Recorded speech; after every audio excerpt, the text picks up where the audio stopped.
Hey guys, VaulSC here, hope that you're doing well. In this video, I'm going to explain how you can play Conquest, The Last Argument of Kings, tabletop wargame, on Tabletop Simulator, known as TTS for short. This is a remake of my previous video. We're redoing it because a lot's been updated and changed and improved, and we're actually still seeing people use older versions of this, which needs to be fixed up. So please watch the whole thing for the full view of how to do this. So you might be wondering why you would want to play Conquest on Tabletop Simulator. Conquest is really about the wargaming hobby. It's about collecting the miniatures and assembling them and building your own army and painting them and then playing games with your friends, maybe down at the local gaming store and meeting people. And Tabletop Simulator Online is never going to replace that. It's not meant as a substitute of that. But one reason why you might want to get into it anyway is that it allows you to play games against other people in other countries very easily and very conveniently, which will expand your knowledge of the game and give you more people to play against. You may be living in somewhere where you don't have that many people to play against. That is a great and wonderful opportunity and a really good time. Secondarily, you might play one faction and you might have been able to afford the miniatures that you have, and you're thinking about branching out into some other faction, but you'd like to see how they play for you, how they feel for you. And the thing about the online experience is that you can just go on and play some other army against whoever you want and have that experience first before you spend the money on the miniatures, right? There are even leagues and tournaments that you can get involved in and a whole host of other creative things that you can do with the online experience. So it is a supplement to what you do in real life. Okay, so let's just launch into it and I will explain start to finish how you can do this, all right? Let's go. So you may be familiar with Steam. This is where you obviously build up your library of computer games that you so enjoy playing. What you want to go obviously to the store and search Tabletop Simulator. And Tabletop Simulator, honestly, it is not a particularly expensive game. Right now it's $30 in New Zealand money, which is really not that much. So you purchase this and install it and put it in your library. When you load it up the first time, you'll see this window here, but before we get to that, there are a couple of things that you need to get sorted first. You'll notice on the library page, you have the store page, DLC, etc. You want to come over to the workshop. This is where a lot of the custom stuff is happening for it. And at the end of the day, Tabletop Simulator is a sandbox. One thing you can do is you can load up like a classic game like chess or Go or solitaire or poker or for your RPG Dungeons and Dragons. But the thing is that most of what you're going to be doing on Tabletop Simulator is with the custom stuff, custom board games people have imported. You won't really be playing chess on TTS. Obviously, there are better places online to do that. So what you want to do is come into Tabletop Simulator Workshop. Again, you start with the library page. You come over to the Workshop tab here. That's going to bring you into the TTS Workshop for Tabletop Simulator. And you want to type in Conquest, The Last Argument, and see what happens, okay? So that's going to bring up a couple of different options and a lot of things that don't relate to the game we're wanting to play. You see the top two on that particular search. You are looking for Conquest: The Last Argument by Iskandar. Iskandar is a wonderful British gentleman who does a lot of organization for us and facilitating our mods. So what you do is you click on this, you make sure it's Conquest: The Last Argument of Kings, as you can see on the logo, with Iskandar as the creator. You don't want to install any other ones. You want to click the subscribe button to this, because that means that when you come back into Tabletop Simulator and you go up to games, it's going to appear in your workshop here of playable mods that you can load up within Tabletop Simulator. The other one that I would strongly recommend is my one, 3D Miniatures Conquest: The Last Argument of Kings by VaulSC. This is going to give you access to an amazing library of really cool 3D miniatures that can be compatible with your game, and it is being updated all the time. So if you have gotten that far, you have installed, obviously, Steam. You've bought Tabletop Simulator for, $20, $30, not sure what it is in your currency, very cheap. You've gone into the workshop and you've subscribed to the mod for the Conquest: Last Argument by Iskandar and the 3D Miniatures by me. We're now ready to hop into the game, okay? So the first time that you get into Tabletop Simulator, it's probably going to make a really annoying, there's going to be a theme song or something playing at the start menu. And what you want to do is you want to come into the settings here, and you want to go to interface, where is it? Sound, main menu, volume. You want to bring that right down to the bottom, by the way. And you might want to choose dark mode and other different things in the interface. I'll leave that to you. If it's your first time using Tabletop Simulator at all, and you've never used it for anything else, the tutorial is a good idea, because it's going to bring you into this thing which shows you how to manipulate the assets and work your way around some of the basics. If you do this first, it's going to make your life a lot easier, all right?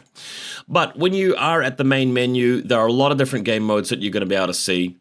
The one that we're most interested in is the custom one. So initially, obviously, you could join somebody else's game. That's how you're going to be able to play against somebody online. They create a game, they give it a unique username and password, they tell it to you, then you join. So if you have set up a game with a friend and they said, oh, the game name is Peter, you search Peter, and when his name shows up here, you double click it and put in the password that person's recommended, and you're into their game. But if you want to create a game, especially if you're by yourself and you want to browse through, you create, you put your server name there, you put your password here, and you go for it. And you can create a limit of how many players can join it, etc. You can play the DLC board games, you can play the classic chess and checkers, you can save an instance of the sandbox, but what we're going to do is we're going to look at Workshop down here, which has saved all of the different things that you have subscribed to over time. As you can see, for me, I've put in a lot of different subscriptions, but of course we're going to go to the one up here which says Conquest, the Last Argument of Kings, and we're going to load that up.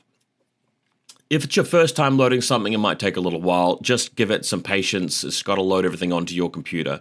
So you pick one of the player colors, and then you close this.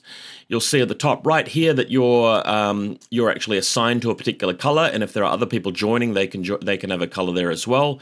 And this is the room that we are using for our Last Argument of Games. Again, if you're new to TTS, you can come up here and you can change things like the background and the lighting, etc. So you can just give it a blank look around the back. This particular table can actually be edited a little bit. If you come around here, there's a little white dot, open the control panel, and you can do things like changing the felt to like a different color. Sometimes I do this just for a bit of variety. But overall, we're seeing this 6x4 table in the middle, which we're going to use. Over here, we have some PDFs to reference. I typically don't really use these. However, there is a bit of a bug whereby if you delete them, it can interfere with what you're trying to load up on the table. So leave those alone. Just click the Last Argument of Kings button, and it's got two options here. I suppose if you're trying to work out how to play First Blood, this might be more relevant, but we're going to go ahead and click the 6x4. This is going to give us some options now for our scenarios. So if we go and click this, it's going to click our way through a few different missions that we can play, and there is a preset table for the terrain that will load up automatically. Then under this part, you can actually change the tile set if you like the visual appearance of the table to be changed up a bit, and you can come along to something that you prefer, okay? So this section here is going to load a pre-made map for the mission that you want to play. Now, bear in mind, you don't have to leave everything as it is. These assets on the table are locked, meaning that you can't really click on them and drag them around. But if I hover my mouse button over this hill and I hit the L button on my keyboard, that's going to unlock it. So now if I hold down my left click, I can move it around. And that's how you manipulate a lot of these items. Again, if you've done the tutorial for TTS, you'll have a bit of an idea about how to flip things over and how to shrink things down with the minus button on your keyboard, or plus button, or the E or the Q to rotate things around. And that's essentially how you'd make your own table, is that you would manipulate what's on the board there and play around with that. By the way, there's actually a little thing over here, a little gizmo, which allows you to put the assets and the terrain in the position you want. Then you can click save to create a little saved version of the table. I've actually made one of those in the past, and I know that a lot of people aren't going to get into this, but you can actually do that. I think I've got it in my saved items somewhere. Let's just have a look here.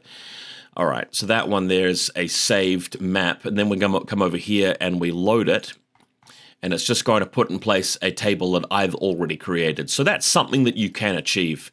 For example, these forests that I've made are very good because they don't cause any glitches with the troops moving over them. So you're welcome to speak to me if you want to have like a pre-made table, etc. there. The other thing that I really recommend is playing around with the lighting. You can, of course, open up the lighting menu and click on something like gradient and change the light intensity, and it sometimes makes the miniatures a bit more easy to see, right? Over here, we've got the dice rollers. There's a little menu at the top left where you can choose a particular faction. This is not needed. It's just really for cosmetic purposes only. You don't have to use that, but what it does is it changes the color of the dice you use. So this little menu down here allows you to select any number of dice just by playing with this little stick. So let's say we want 5 of them, and then I click the roll button. It's going to throw them all up in the air, and it's going to plop them down like that, and then it's going to categorize them quickly into a result. So if I'm doing defense rolls on 3 or less here, I've just whiffed all of them. By the way, if you change the target over here, it's going to more quickly tell you what result you've got in terms of hits and misses. So if we go to 15 dice, roll all of these, let's pretend we're needing 2s. It's going to categorize them all, so it's quickly telling us that there are 4 results of a 2 there, 4 out of 15. The reason why that can be handy is that if we are a unit that has flurry and we're re-rolling the misses, we can just click the misses and it's going to calculate a re-roll for everything that isn't a 2. So it'll do that, and then it will replant the dice accordingly and show that we've now got 7 out of 15. Alternatively, if you have a special ability that lets you reroll 1s or 6s, you can do that over here just by clicking the 1s or the 6s. Makes that kind of convenient. And of course, you can clear the list like that. Your opponent has a dice roller at the same time, so you can be both rolling your own dice and comparing them, or you can just use the one roller if you prefer. Now, this control table over here, we've got a couple of logos to the left and the right. They don't really do anything, but they could be a nice little tray to put something on. For example, if you're playing with Droon and you want to keep track of a sequence of chant tokens, you could put them there, for example. So this turn clicker helps you to work out which turn you are on at the moment. If you click this button here, it's going to put my name on it and your name if you click that. And this is going to track how many objective points you have throughout the game, even a timer there if you want to keep track of how long it's taken you. These markers here are actually infinite buckets. That means that if you hold down left click on it and move that off, it's just going to bring out tokens like this.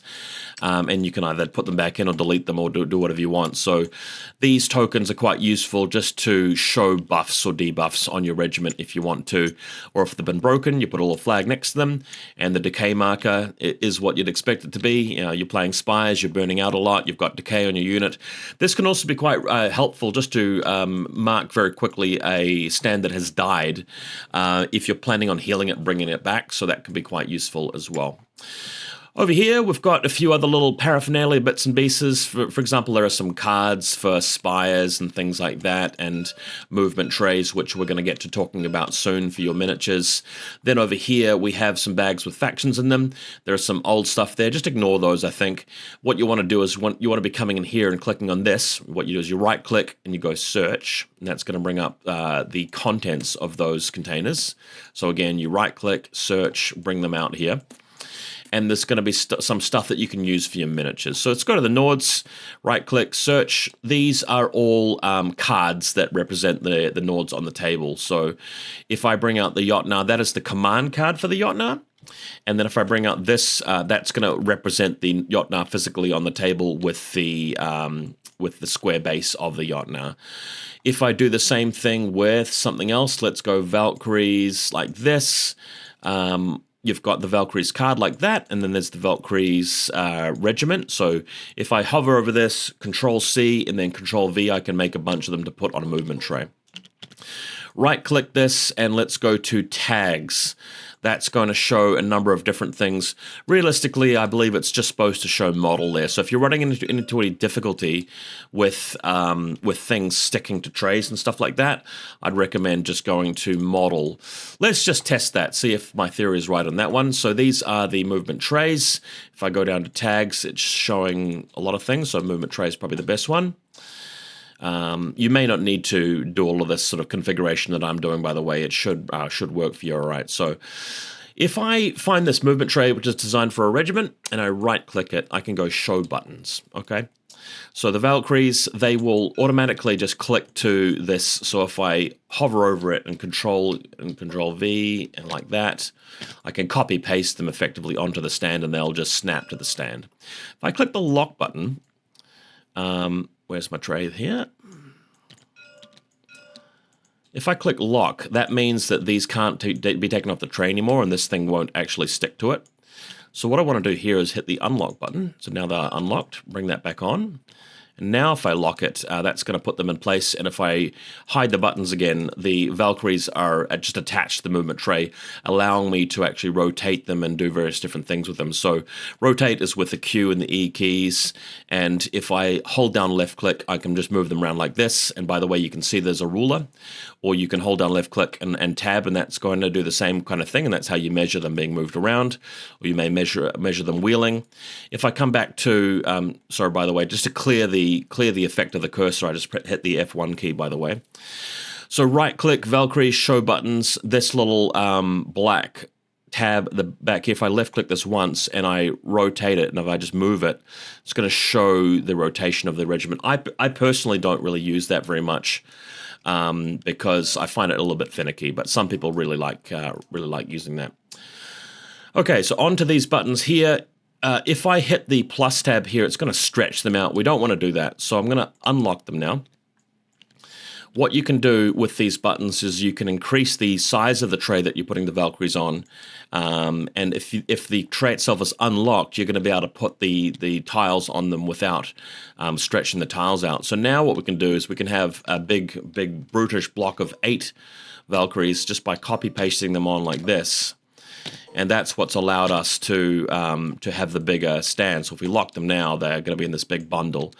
And obviously what you can do is you can reform your unit and decrease the number of tiles and just keep moving them around until you're satisfied with the Valkyries appearing on that. So that's how you'd put together an army that's ready to play in Tabletop Simulator. And don't forget, after you've organized your troops in a way that you're happy with and you've got all the command cards out, you can drag a box over them to collect them all, and you can right-click them, and you can go Save Object, and let's just call this Valks List. And then what will happen later is that if you want to come and join the game after preparing everything, you just come up to Objects, go to Saved Objects, and then there's the Valks List, and you can left-click that and just drag it over, and it's going to appear in the game, right?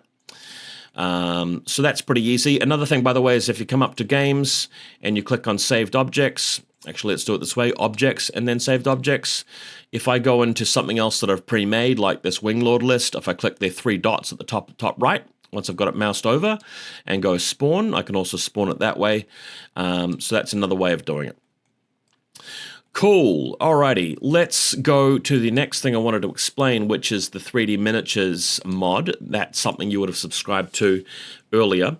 And when you load this up for the first time, just bear in mind it's going to be very slow. It's going to take a while to load in all of these miniatures, because we are talking about 3D miniatures that are stored on a cloud server, which need to be downloaded onto your computer once. After that, it's just going to be easy to reference them and load them up off your hard drive when you're playing a game. But as you're going to see, there's a lot of stuff here, and as we zoom in, you've got actual miniatures that look like Conquest miniatures from most of the factions here. So we've got Old Dominion sitting right here, looking really cool.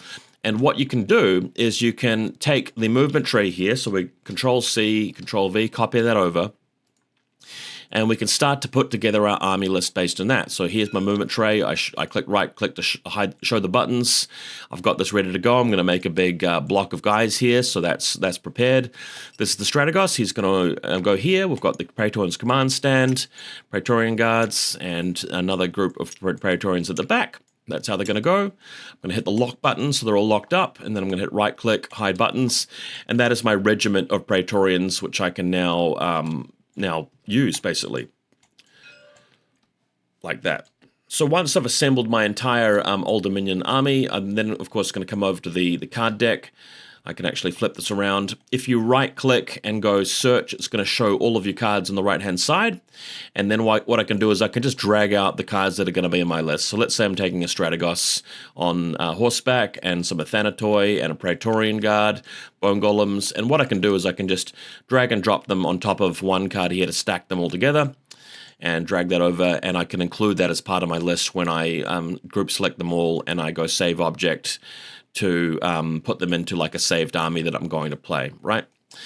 Again, it's important that if you're having trouble with the movement tray, right-click the movement tray and go Tags.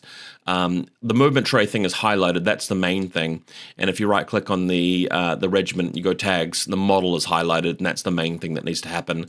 Otherwise, there could be some glitches and bugs occur as a result of that. So as you can see, we've got a lot of other models as well. Some of them are in bags, especially if there are like 2 versions of the regiments. Just for saving of time of loading, I've only put 1 version out, but you can take your time to sort through and see that we've got chant cards, and obviously the Wadroon cards are in a stack here. Some Sorcerer Kings, we're working on adding some more, but we've already got the goals there and just some proxies for them. There are a few proxy Euroni bits and pieces, but this needs to be worked on. This is just sort of a start project. City-states are ready to go there. A lot of 100 Kingdoms ready to be used. And Dwegum there, Spires, and of course Nords down in the corner. We are constantly adding stuff to this project. Even got some pro painters like contributing some of their stuff, which is really nice. If you are really good at painting and photographing your miniatures, do get in touch with me, because you might be able to contribute some of your stuff to this. Alrighty, so what we're going to do again is we're going to come back to the Conquest Last Argument mod. So you open that up in your games menu in your workshop and you load it. And you come through over here. And it's going to load the main game. Once again, as I explained, you click on this button, we've got a 6x4 table, and then you go and grab a mission to use, right? So let's go to Decline Flank. We've got this set up here. Again, you can manipulate the buildings stuff, hit the... what I like to do is hit F8 on my keyboard, which brings up the Gizmo Kit tool. So the cursor has changed to this 4 arrows. Left click allows you to actually move these buildings around. So while they're locked, they can be moved around like that. Or you can hit F1 to cancel out of that. Hover over it, hit L for lock. Now it's unlocked, and you can just manipulate it however you want. And that's going to allow you to get rid of buildings or move them around. Some of these have quite big collision boxes around them, so that when you move regiments next to them, they can be quite annoying. But feel free to play around with the table just to suit yourself. Now, if I come up to the Objects menu and I go Saved Objects, I can drag and drop an army that I've created already. So this one, left-click, drag and drop it over to here. My army is going to appear. And this just saves so much time when you are showing up to play against one of your friends. They don't have to wait for you to decide what's in the list and attaching it to trays and doing all of that. They can just get started. You launch straight into it and go, okay, here are my light regiments. I'm going to roll reinforcements right now on the movement tray. I've got 3 lights coming in. I'm going to pick one of them to come in automatically, and I'm going to roll 2 dice for the other 2, needing 4s or less. Here's the dice roll. I've got a 4 and a 2, so all 3 of my lights coming in. That means the both the slingers and the hunting pack over here. So they're going to be showing up first, and then I basically go into my card stack, search this out, and I'm going to drop the slingers and the hunting pack. And what I do here is I just put them into one stack by dropping them on top of each other. And then I right-click this, go search, and I can order them. So I can go, okay, the hunting pack's going to come on first, then the slingers. My opponent does the same. Then we come over here, roll supremacy. So I'm rolling my supremacy dice. I get a 5. Let's say my opponent gets a 2. They turn over their first card, do their thing, and then I go over here, drag drop that off the top. So hold down left click, and then F for flip, and it's the hunting pack. So then I bring the hunting pack on the table. And that's how you play, basically, and how it can be so streamlined and easy. So these guys, they've got movement 6, and they've got Vanguard 4 or something like that, or 3, and they just come on like this. Hold down tab. That's going to bring out the red line to show how far they can come. I want to bring them out, say, about 17 inches or so and land them there. And liquid formation, I've got Q and E to turn them around, and that's how you play. In the next turn, you simply bring out the medium cards, make a roll for them over here, and that's how it's going to go. If you are new to TTS and to Conquest, if you've got this far in the video, you kind of know enough how to get started, and your opponent's going to be able to talk you through a lot of the other bits and pieces that may come up during your game. But this makes it very easy to play a game of Last Argument, and we've made so many improvements to the functionality and fixing bugs and things with unit interactions and terrain and just generally things working smoothly, that you can play a game, 2.5 hours on the internet and complete it, and this can really help to level up your ability to play really, really well. It's a great way to play against other players. So that is the basic gist of it. There is more to learn about playing Conquest on Tabletop Simulator, but if you would like to play some games, and if you'd like to talk to us about this, or if you'd like to ask questions, there are two places to do it. One place to do it is the Conquest Eternals server on Discord, where we're running little events and things where most people play. And the second place is my personal Discord server, where I check back, and you can always just ask me a question directly about this video. Very, very easy. And I'll put the links to both Discord channels in the description of this video down below. Cool? So the main thing you want to do, again, buy Tabletop Simulator, come into your library, go to Tabletop Simulator, go to the workshop, search Conquest Last Argument. You want to subscribe to those two different mods, and then boot up your Tabletop Simulator, try the tutorial, and then jump into some games and have a play around, and that should give you an idea of what you know and what you don't know. For anything you're not sure of, just ask, and we will let you know the answer. Thanks very much for watching, guys.